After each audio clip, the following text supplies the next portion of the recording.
Quando eu terminei o último episódio dessa quinta e derradeira temporada de Stranger Things, eu fiz uma coisa que me pareceu extremamente necessária. Eu voltei para a primeira temporada.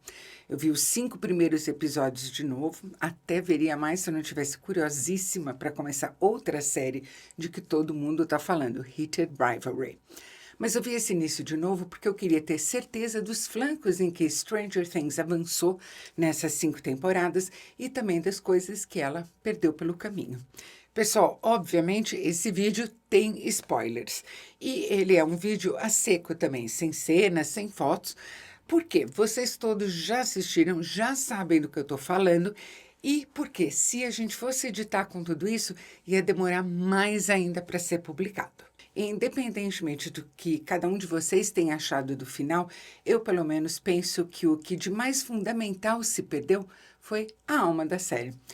Vejamos, a temporada inaugural foi exibida no meio de 2016, a segunda em outubro de 2017, prazo regulamentar. A terceira, mais de 1 ano e meio depois, em julho de 2019, já deu uma esticada. A quarta veio 3 anos depois, no final de maio de 2022. Tá certo que a pandemia atrapalhou muito, mas ainda assim é um intervalo enorme. E não fossem os 2 últimos episódios da quarta temporada terem redimido ela completamente, os problemas dessa temporada teriam ficado muito mais evidentes do que ficaram. E foram esses problemas, basicamente, que atormentaram essa quinta temporada, que veio 2 anos e meio depois da quarta. Que problemas são esses? Antes de mais nada, esse prazo dilatado demais, de 10 anos para 5 temporadas. Um elemento importantíssimo, que era o senso de aventura e de união da infância e pré-adolescência, necessariamente se perdeu. Uma coisa é um elenco na faixa dos 11, 12 anos e outra coisa muito diferente é esse mesmo elenco na faixa dos 21 anos. Ainda que na história, uns 7 anos é que tenham se passado. Na minha opinião, já é demais. No mundo ideal, Stranger Things teria subido uma temporada por ano durante 5 anos para terminar com o núcleo principal ali pelos 15 ou 16 anos. Não menos relevante do que isso é que 10 anos se passaram também para o público. Vocês cresceram ou amadureceram, ou cresceram e amadureceram, e a ótica do público sobre a série necessariamente foi mudando também. A outra coisa que se perdeu para mim foi o foco. É quase filosófico. À medida que as pessoas crescem, cada vez mais o fazer vai roubando espaço ao simplesmente ser como aspecto que define cada indivíduo. E da quarta temporada em diante, Stranger Things meio que imitou essa mudança em uma guinada que eu não vejo como positiva. Os irmãos Duffer passaram a se preocupar muito mais com a mecânica dos acontecimentos, a engrenagem deles, do que com o motor que movia essa engrenagem. Os personagens, a dinâmica entre eles e principalmente os sentimentos, às vezes, muito fundos mesmo, que havia entre esses personagens. Alguma vez a série conseguiu repetir aquele desespero dilacerante da Winona Ryder em busca do filho? Acho que não. Qual é que é, sem dúvida, o elemento mais envolvente da quarta temporada? É o Ed. A tristeza que o Ed se esforça tanto para transformar em alegria, o desamparo e, ao mesmo tempo, a grandeza dele, e, no final, o sacrifício no qual ele coloca tanto desafio, tanto topete. Não é nenhum acaso que a carreira do Joseph Quinn tenha disparado imediatamente mais do que de qualquer outro integrante do elenco da série. Essas ondas de sentimento que os Duffer tantas vezes exploraram tão bem é que ganharam o público e fizeram de Stranger Things o carro-chefe da Netflix. Em contrapartida, à medida que o mistério sobrenatural, que era muito bacaninha no começo, mas que ele foi se expandindo e se radicalizando, foi aumentando o número de episódios que eram A. Uma correria de lá para cá. B. Um amontoado de diálogos expositivos, frequentemente muito desajeitados, para explicar uma mitologia que foi ficando cada vez mais arbitrária e, portanto, cada vez mais dependente de conveniências do que de desenvolvimento orgânico do roteiro. C. Mais recursos expositivos ainda, como as analogias com objetos dessa temporada. Aquela das capas de discos, ai, ai, ai, a Maya Hawke não merecia ter passado por essa. D. Cada temporada de Stranger Things começou sempre com um cenário muito amplo de núcleos paralelos. Em geral, lá pelo quarto episódio, esse cenário ganhava massa crítica dramática, digamos assim, e tudo começava a convergir numa aceleração progressiva. Mas nas duas últimas temporadas, essa separação dos personagens foi muito além. Demorou muito mais para tudo convergir. E essa mania da Netflix agora de separar as temporadas em volumes, para mim não ajuda em nada. Aliás, eu terminei o volume 1 dessa última temporada bem animada, porque eu achei muito lindo e épico mesmo o momento em que o Will se aceita, se dá conta da força dele por se aceitar e enfrenta os Demogorgons.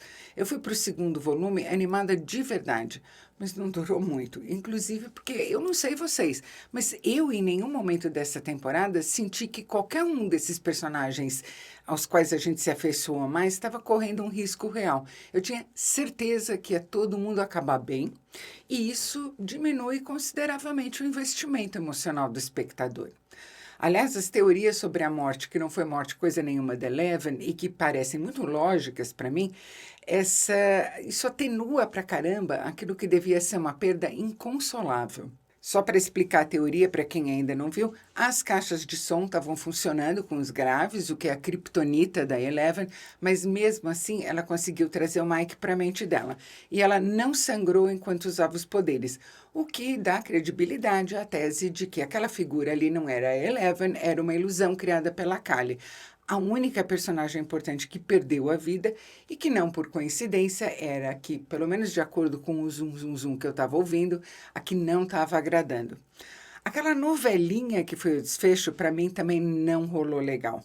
A ideia, obviamente, era fechar o ciclo completamente. Os mais velhos prestam contas uns para os outros do que eles estavam fazendo ali no teto da rádio.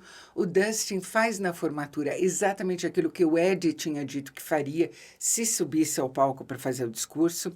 A menina que esnobava eles vem e convida todos para uma festa, a qual eles dispensam para uma última campanha de Dungeons and Dragons no porão. Um hábito que vai ganhar continuidade com a Holly, o Derek e amigos. E tudo termina onde começou. E isso me leva ao último ponto, o das atuações. Eu não vou comentar todas, obviamente, mas o Jake Connelly, que faz o Derek, é um achado. E eu gostei muito da Nell Fisher como a Holly também. A Maya Hawke e o Joe Keery, destaques totais. O Finn Wolfhard com lances muito melhores do que os que deram para ele na quarta temporada, e o Gaten Matarazzo sempre essencial. Finalmente, a Natalia Dyer ganhou de novo uma chance como a Nancy e felizmente acharam um jeito de contornar o coma da Max, a Sadie Sink, e dar uma oportunidade também para o Lucas, o Caleb McLaughlin. Para o David Harbour e a Winona Ryder, os Duffer, eu acho, ficaram devendo dessa vez. E para Millie Bobby Brown, eles não fizeram grandes favores na maior parte do tempo. Eu sei que esse é um ponto de discussão, até porque a Millie foi sobrenaturalmente boa nas 3 primeiras temporadas. Várias coisas podem estar em jogo aí e eu não tenho a menor ideia se elas se aplicam à Millie ou não. Mas nesses casos, as variáveis vão do fato de que você nunca sabe realmente como um ator mirim vai crescer, até o eventual cansaço com a personagem, ou a superexposição muito cruel que a fama acarreta hoje em dia, e o surgimento perfeitamente natural de outros interesses nessa fase da vida. Repito, eu não sei se qualquer dessas coisas se aplica aqui, mas o dado que me parece objetivo é que os Duffer tiraram da Eleven muitas das tonalidades que ela tinha. Eles estreitaram a personagem. No momento em que ela pôde se alargar de novo, que foi na despedida do Mike e o desaparecimento no colapso do mundo invertido, planeta exógeno, etc., a mim pareceu que ela correspondeu como deveria.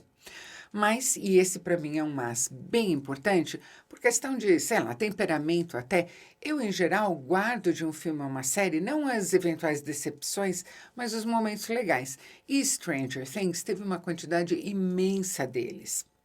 Primeiro, no começo, a nostalgia por um mundo que é tão próximo e cada vez mais distante. Um mundo sem celular nem rede social, em que os segredos podem permanecer assim, secretos, no qual os telefones têm de ser plugados na tomada e discados, e as pessoas ficam sem notícias umas das outras durante horas a fio, ou até dias, em que é preciso consultar um mapa de papel para chegar a um lugar que não se conhece e no qual a criançada não joga online cada um na sua casa, e sim se junta no porão para brincar de Dungeons and Dragons, ou pega as bicicletas e sai para a rua, sem supervisão dos pais. A Hawkins, Indiana, de 1983, é um parque temático da infância perdida. Quem experimentou essa liberdade e essa impressão de que o mundo é grande, é cheio de aventuras, morre de saudade. Quem nunca viveu isso vai se sentir em um lugar meio mágico. E assim como nas cidadezinhas de Tubarão, das histórias do Stephen King ou de ET e De Volta para o Futuro, também a Hawkins de Stranger Things é palco de acontecimentos extraordinários que começaram com o sumiço do Will Byers e a aparição de uma menina de cabeça raspada que atende por Eleven. E, junto com tudo isso, a erupção de um mundo subterrâneo e distorcido, um mundo invertido. Mais mágica ainda é a evocação que os Duffer fizeram das amizades profundas da infância, ou pelo menos dessa infância que existiu um dia, daquela lealdade a toda prova, da sensação de que sem seu amigo falta um pedaço em você, mesmo que você brigue com ele. Também do ponto de vista do artesanato, eu acho que a série chegou perto do exemplar, particularmente nas 3 primeiras temporadas. Veja-se a primeira. Garoto dá tchau para os amigos, pega a bicicleta e então some misteriosamente. O sumiço parece ter algo a ver com as coisas sigilosas que acontecem dentro do edifício ultra guardado de um certo laboratório de energia próximo à cidadezinha de Hawkins. Se fosse um filme de 1h30 ou 2, ele teria de se ocupar, número 1, de como a mãe do menino insiste em afirmar que ele está vivo e procura por ele sem descanso, embora coitada, todos acham que ela ficou louca. 2, de como o xerife meio preguiçoso primeiro reage com ceticismo às afirmações da mãe, mas então começa a pegar uma pista aqui, outra ali, de que de fato tem coisas estranhas acontecendo e fica ele próprio obcecado em desvendar o mistério. 3, de como os melhores amigos do garoto desaparecido põem na cabeça que é missão deles encontrá-lo e se envolvem em perigos muito maiores do que 3 pré-adolescentes deveriam ter de enfrentar. Enfim, seriam 3 filmes.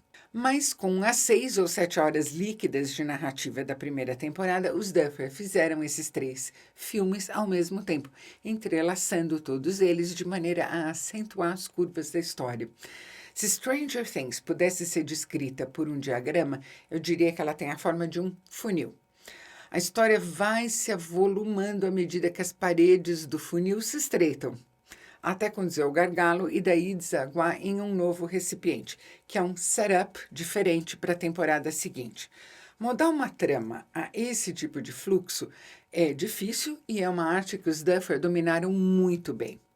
Stranger Things, além de visualmente linda em vários momentos, foi também uma belíssima homenagem à produção dos anos 80. Se na primeira temporada ela seguia mais a linha de clássicos como Conta Comigo, Goonies, Contatos Imediatos do Terceiro Grau, tem uma homenagem nítida ali ao Contatos Imediatos, e ET, em seguida, os irmãos Duffer encaminharam a série para uma outra vertente da década de 80, as adaptações de terror do Stephen King e as distopias do John Carpenter, que, aliás, foi reverentemente homenageado na trilha sonora, nas composições dos enquadramentos, superestruturados, lentos às vezes. Desde o começo a gente sabia que algo pesado ia irromper em Hawkins, e os Duffer foram replicando essa atmosfera de presságio na própria narrativa. Eles aumentaram a proporção de cenários escuros e fechados, intensificaram a tensão com uns cortes super abruptos e uns movimentos de câmera desorientadores, e deram uma coloração mais sombria à trilha sonora, que aliás foi sempre viciante. Eu nunca, jamais pulei a abertura de Stranger Things, porque o tema dela é uma coisa. Me colocava direto ali naquele mundo.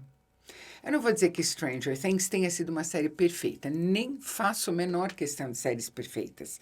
Mas eu acho que durante a maior parte do tempo ela manteve essa qualidade intangível, que às vezes brota sem aviso e que é muito poderosa, que é o dom de evocar, de transportar. Na terceira temporada, que eu talvez ache a melhor de todas, esse sentimento de nostalgia que acomete até quem nasceu tarde demais para viver nesse mundo, ficou ainda mais forte, porque Hawkins mesma, que é uma personagem tão importante, entrou em transformação. Foi inaugurado o primeiro shopping center da cidade e ele estava fazendo tudo mudar. Dali para frente, os moradores de Hawkins vão mais e mais, e a gente sabe, se encontrar sob luz artificial e ar-condicionado, vão comer fast food de que não precisam, vão querer comprar roupa da mesma marca, vão preferir lá dentro a lá fora. Nessa temporada pivotal, nas vezes em que os protagonistas saíam da luz artificial para o mundo, os Duffer fotografavam aquelas noites no campo, na mata, como um sonho. Com a luz da lua banhando tudo, a velha Hawkins ali é ela um ideal prestes a desaparecer. Nem em uma série tão nostálgica quanto Stranger Things, o passado pode durar para sempre. E talvez seja disso que as pessoas mais sentiram falta nessa última temporada. Da série que foi, mas que, como tudo o mais, inevitavelmente mudou. Se você gostou desse vídeo, não se esqueça de curtir. Inscreva-se no canal e clique no sininho. E a gente se vê no próximo vídeo.